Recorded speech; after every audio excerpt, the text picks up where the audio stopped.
नमस्कार मुलांनो. आज आपण असे घडलो परिसर भाग 2 यामध्ये इयत्ता 5वी मधील चौथा धडा उत्क्रांती अभ्यासणार आहोत. पान क्रमांक 15, पाठ क्रमांक 4 उत्क्रांती हा आपण अभ्यासणार आहोत. याच्या आधी आपण सजीव, पृथ्वीवरील सजीव हा पाठ अभ्यासलेला आहे. पाठ चौथा उत्क्रांती यातील एकूण 3 मुद्दे आहेत, ते समोर दिसत आहेत. पहिला मुद्दा आहे उत्क्रांतीची संकल्पना, दुसरा मुद्दा आहे प्राण्यांच्या उत्क्रांतीचे टप्पे आणि तिसरा मुद्दा आहे मानव सदृश्य वानर. या 3 टप्प्यांचा समावेश या पाठामध्ये करण्यात आलेला आहे. या पाठामध्ये आपण सर्वप्रथम पहिला मुद्दा अभ्यासणार आहोत, तो म्हणजेच उत्क्रांतीची संकल्पना. उत्क्रांतीची संकल्पना कशी झाली आणि काय झाले याबाबत आपण सर्वप्रथम पाहणार आहोत. समोर तुम्हाला एक चित्र दिसेल बघा. ते चित्र आहे मानवाच्या निर्मितीचं. उत्क्रांतीची संकल्पना नेमकी कुठून झाली, कशी झाली या गोष्टी आपण पाहणार आहोत. उत्क्रांती या शब्दाचा सर्वसाधारण अर्थ काय आहे, उत्क्रांती कशी झालेली आहे, सर्वप्रथम आपण या उत्क्रांती शब्दाचा अर्थ पाहणार आहोत. सजीवांच्या जीवनातील उत्क्रांतीच्या संकल्पनेचे स्पष्टीकरण आपण पाहणार आहोत. यासाठी या पाठामध्ये एक व्याख्या दिलेली आहे की उत्क्रांतीची संकल्पना म्हणजेच काय, सतत आणि संत वेगाने होणारा बदल. सतत आणि संत वेगाने होणारा बदल म्हणजेच उत्क्रांती होय. सतत आणि संत वेगाने होणारा बदल म्हणजेच उत्क्रांती होय. ही उत्क्रांती होत असताना आपल्याला काही गोष्टींचा अभ्यास करायचा आहे. पर्यावरणाशी जुळून घेण्याच्या आणि आपले अस्तित्व टिकून धरण्याच्या अनेक प्राणी प्रजाती प्रयत्न करत असतात, परंतु एखाद्या विशिष्ट प्राणी जातीमधील प्राण्यांच्या शरीररचनेला ते करणं शक्य होत नाही. त्या प्राण्यांच्या शरीररचनेमध्ये अंतर्गत बदल घडून येत असतात. जेव्हा पृथ्वीमध्ये परिवर्तन होत असतं तेव्हा अशा प्रकारचे परिवर्तन हे सजीवांमध्ये सुद्धा बदल घडून येत असतं. ते त्यांच्या पिढ्यांना जमत नसतं. त्या अनुवंशिकतेने ते बदल धारण करू शकत नसतात. आणि यामुळे काय होतं तर अशा वेळी अशा तऱ्हेचे मूळ प्राणी जातीपेक्षा काही वेगळे वैशिष्ट्य असणारे प्राणीजात उदयाला येत असतात. ही नवीन प्राणीजात जेव्हा उदयाला येत असते तेव्हा मूळ घटकामध्ये बदल झालेला असतो. म्हणजे नेमकं काय झालेलं असतं तर ही नवीन प्राणीजात मूळ जातीपेक्षा अत्यंत उत्क्रांतीत असते. या प्रक्रियेत अनेकदा मूळ प्राणीजात नष्ट पावते. अनेकदा मूळ प्राणीजातीपासून एकापेक्षा एक अनेक उत्क्रांती प्रजाती निर्माण होतात. मग नेमकं काय होतं रे, तर इथे समोर बघा, आता तुम्हाला चित्रामध्ये दिसतंय हा पूर्वी पृथ्वीवर अस्तित्वात असलेला हत्ती. याच्यामध्ये आणि आत्ताच्या हत्तीमध्ये बराचसा फरक झालेला दिसून येतोय.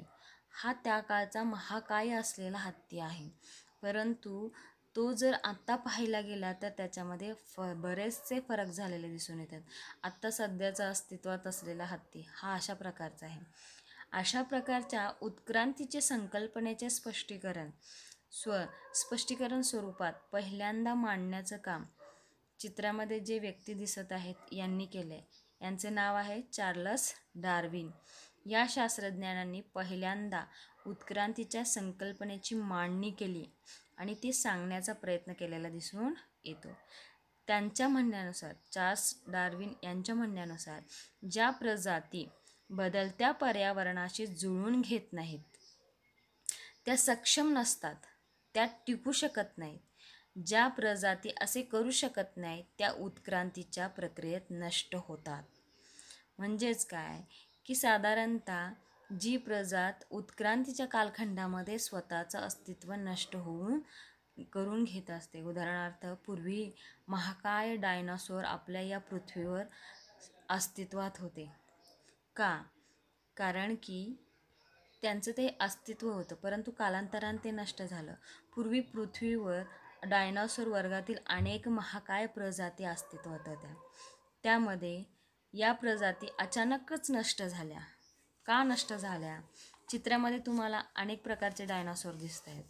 त्यामध्ये काही डायनासोर हे मांसभक्षी होते, तर काही डायनासोर हे हिरव्या एकंदरीत झाडांचा पालापाचोळा खाऊन जगणारे सुद्धा, मांसाहार न करणारे सुद्धा एकंदरीत डायनासोर असलेले दिसून येतात. समोर चित्रामध्ये तुम्हाला महाकाय डायनासोर दिसते. काही डायनासोर तर उडणारे सुद्धा होते. एखाद्या अचानक आलेल्या निसर्गातील संकट किंवा पर्यावरणातील झालेला आकस्मिक बदल हे डायनासोरच्या महाकाय प्रजातीला नष्ट करण्याचे कारण सांगितले जाते. पंख असलेले डायनासोर सुद्धा आपल्याला पाहायला मिळतात. तुम्हाला चित्रात दिसतील पंख असलेले डायनासोर. हे अवशेष आता आपल्याला पाहायला मिळत नाही. अशा असलेल्या डायनासोरचे सांगाडे आपल्याला दिसत आहेत. पूर्वाकार उत्खननामध्ये अशा प्रकारचे डायनासोरचे मोठमोठे सांगाडे आपल्याला दिसून येत आहेत. हे सांगाडे त्या काळात पूर्वी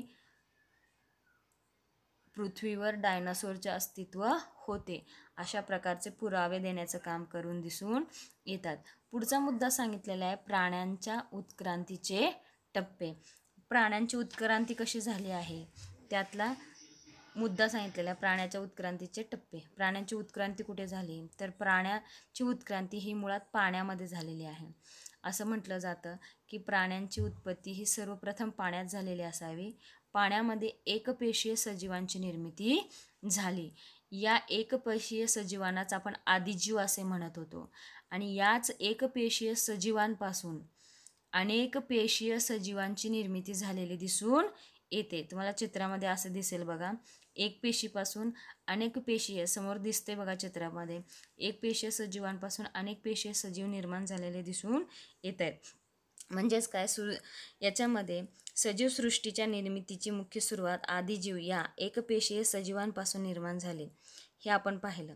एकपेशीय सजीवांपासून बहुपेशीय सजीव निर्माण झालेले दिसून येतात. हे बहुपेशीय सजीव हळूहळू उत्क्रांत होत गेले आणि या प्रक्रियेतून विविध वर्गातील प्राण्यांची आणि वनस्पतींची निर्मिती झाली. प्राण्यांच्या उत्क्रांतीचे टप्पे पुढील प्रमाणे आहेत. प्राण्यांच्या उत्क्रांतीचे टप्पे 2 आहेत. एक अपृष्ठवंशीय सजीव आणि दुसरा पृष्ठवंशीय सजीव. म्हणजेच काय, पृष्ठवंशीय सजीव कोणते आहेत आणि अपृष्ठवंशीय सजीव कोणते आहेत, याच्यामध्ये कशा प्रकारे प्राण्यांनी स्वतःची प्रगती निर्माण झालेली दिसून येते आणि हे कशा प्रकारे झालेले आहे, अशा 2 वर्गामध्ये प्राण्यांच्या उत्क्रांतीचे टप्पे सांगण्यात आलेले दिसून येतात. त्यामधला पहिला मुद्दा आपण अभ्यासणार आहोत, अपृष्ठवंशीय सजीव. त्याच्यामध्ये काय सांगितलं गेलेलं आहे? अपृष्ठवंशीय सजीव म्हणजेच काय, त्याची सर्वप्रथम आपण व्याख्या बघणार आहोत. तुम्हाला समोर दिसेल आता व्याख्या. ती म्हणजेच काय, तर अपृष्ठीय सजीव म्हणजे पाठीचा कणा नसलेले सजीव. ज्या सजीवांना पाठीचा कणा नसतो अशा प्रकारचे सजीव म्हणजेच अपृष्ठवंशीय सजीव होय. मग या वर्गामध्ये कोणत्या प्राण्यांचा समावेश होतो? त्यामध्ये सर्वप्रथम सांगितलेला आहे गोगलगाय या प्राण्याचा समावेश झालेला दिसून येतो. गोगलगाईला कुठल्याही प्रकारचा पाठीचा कणा नसतो. ती सहजरित्या पुढे सरपटत असताना दिसून येते. गोगलगाई ही अपृष्ठवंशीय प्राणी म्हणून ओळखली जाते. मग पुढचा मुद्दा सांगितलेला आहे पृष्ठवंशीय प्राणी. मग पृष्ठवंशीय प्राणी कुणाला म्हणतात? तर पृष्ठवंशीय प्राणी म्हणजेच काय, पाठीचा कणा असलेले प्राणी. ज्या प्राण्यांना पाठीचा कणा असतो मागचा, अशा प्राण्यांना पृष्ठवंशीय प्राणी असे म्हणतात. मग कोणकोणते प्राणी याच्यामध्ये येतात? माकड आहे, मासा आहे, त्याचबरोबर इतर अनेक सजीव आहेत, त्यांना पाठीचा कणा असलेला दिसून येतो. समोर तुम्हाला माशाचं चित्र दिसतंय. माशामध्ये पाठीचा कणा असतो. जसा माशामध्ये पाठीचा कणा असतो तसा माकडामध्ये, वानरांमध्ये सुद्धा पाठीचा कणा असलेला दिसून येतो. मानवामध्ये सुद्धा पाठीचा कणा असतो. त्यामुळेच मानव सुद्धा एका सरळ रेषेमध्ये ताठपणे तो उभारू शकतो, कारण त्याच्या पाठीला कणा आहे. त्याचबरोबर जसं अपृष्ठवंशीय प्राणी म्हणजेच सजीव, अपृष्ठवंशीय सजीव आणि पृष्ठवंशीय सजीव जसे आहेत, याच्या व्यतिरिक्त सजीवसृष्टीमध्ये कोणते सजीव आहेत? तर याच्या व्यतिरिक्त असलेले सजीव म्हणजेच उभयचर सजीव. उभयचर सजीव म्हणजेच काय? ज्यामध्ये जे प्राणी पाण्यात आणि जमिनीवर या दोन्ही ठिकाणी वावरतात. पाणी आणि जमीन या दोन्ही ठिकाणी जे प्राणी वावरतात त्यांना उभयचर प्राणी असे म्हणतात. उदाहरणार्थ बेडूक आणि कासव. बेडूक आणि कासव हे जमिनीवर आणि त्याचबरोबर पाण्यात सुद्धा राहत असताना दिसून येतात. तुम्हाला समोर चित्र दिसते. कासव हा त्याच्या गरजेनुसार जमिनीवर राहतो आणि त्याच्याच गरजेनुसार पाण्यात सुद्धा जातो. बेडूक आणि कासव हे प्राणी उभयचर प्राणी म्हणून ओळखले जातात. मग याच्या व्यतिरिक्त कोणते प्राणी आहेत का? तर आहेत. याच्या व्यतिरिक्त आढळणारे पक्षीवर्गीय प्राणी. पक्षीवर्गीय प्राणी म्हणजेच काय? की पक्षी जे अवकाशात उडणारे घटक आहेत त्यांना पक्षीवर्गीय प्राणी असे म्हणतात. हे अवकाशात स्वतःचं अस्तित्व टिकवण्याचं काम केलेलं दिसून येतं. अवकाशामध्ये फिरणारे अनेक पक्षी आहेत. घुबड आहे, कावळा आहे, चिमणी आहे, घार आहे. हे सर्व पक्षीवर्गीय घटकामध्ये येणारे पक्षी म्हणून ओळखले जातात. याच्या व्यतिरिक्त समोर व्याख्या दिलेली आहे सरपटणारे प्राणी. कोणते सरपटणारे प्राणी आहेत? तर जमिनीवर सरपटत चालणारे प्राणी. उदाहरणार्थ साप, मगर यांसारखे प्राणी जमिनीवर सरपटत असतात आणि ते सरपटत असताना स्वतःचं शरीर ओढण्याचं काम करत असतात. समोर तुम्हाला चित्रामध्ये मगर दिसेल बघा. आता त्या चित्रामध्ये मगर आहे. मगर ही सरपटणारा प्राणी आहे. त्याचबरोबर सापसुद्धा सरपटणारा आहे. हे सरपटून जमिनीवरच आपलं स्वतःचं अंग ओढण्याचं काम करतात. म्हणूनच त्यांना सरपटणारे प्राणी असे संबोधले जाते. त्याचबरोबर पुढे चित्रामध्ये तुम्हाला साप दिसतोय. सापसुद्धा सरपटत जातो. याच्या व्यतिरिक्त कोणते प्राणी सरपटत जातात? तर याच्या व्यतिरिक्त सरपटत जाणारे इतर अनेक प्राणी आहेत, परंतु इथे आपल्याला दिलेले 2 प्राणी सांगितलेले आहेत, एक साप आणि एक मगर. हे सरपटत जमिनीवर एका ठिकाणावरून दुसऱ्या ठिकाणी स्थलांतर होत असतात. म्हणूनच यांना सरपटणारे प्राणी असे म्हणतात. त्याचबरोबर पुन्हा एकदा तुम्हाला पक्षीवर्गीय प्राणी समोर दिसत आहेत. पक्षीवर्गीय म्हणजेच काय? जे अवकाशात विहितपणे फिरत असतात. त्याच्यामध्ये कबूतर, कावळा, चिमणी यांसारखे पक्षी याच्यामध्ये समाविष्ट झालेले दिसून येतात. त्यांना पक्षीवर्गीय प्राणी असे म्हणतात. त्यानंतर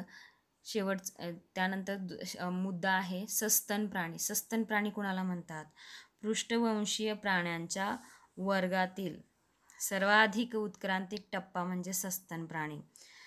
पृष्ठवंशीय प्राण्यांच्या वर्गातील सर्वात अधिक उत्क्रांतिक टप्पा म्हणजे सस्तन प्राणी. पोटात पिल्ल्याची वाढ पूर्ण झाल्यानंतर आईने त्या पिल्ल्याला जन्म देणे आणि जन्मल्यानंतर काही काळ तिच्या अंगावरच्या दुधावर त्याचे पोषण होणे ही बहुतेक सस्तन प्राण्याची महत्त्वाची वैशिष्ट्ये सांगितली गेलेली आहेत.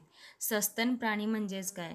की जो आपल्यासारखाच जीव जन्माला घालत असतो असे नाही, तर काही वेळा काही सस्तन प्राणी ही अंडीसुद्धा देत असतात. त्यामध्ये त्याला अपवादात्मक काही असलेले प्राणी असलेले दिसून येतात. अपवादात्मक म्हणजेच काय? की त्याला अपवाद आहेत. बदकाच्या चोचीसारखा असलेला एकंदरीत प्राणी तो सस्तन प्राण्याप्रमाणेच आहे, परंतु तो प्राणी अंडी देतो आणि अंडी दिल्यामुळे तो सातत्याने इथे सस्तन प्राण्यामध्ये मोडलेला दिसून येतो. त्याचं चित्र तुम्हाला दाखवते. पुढील घटकामध्ये त्याचं चित्र समाविष्ट केलेलं आहे.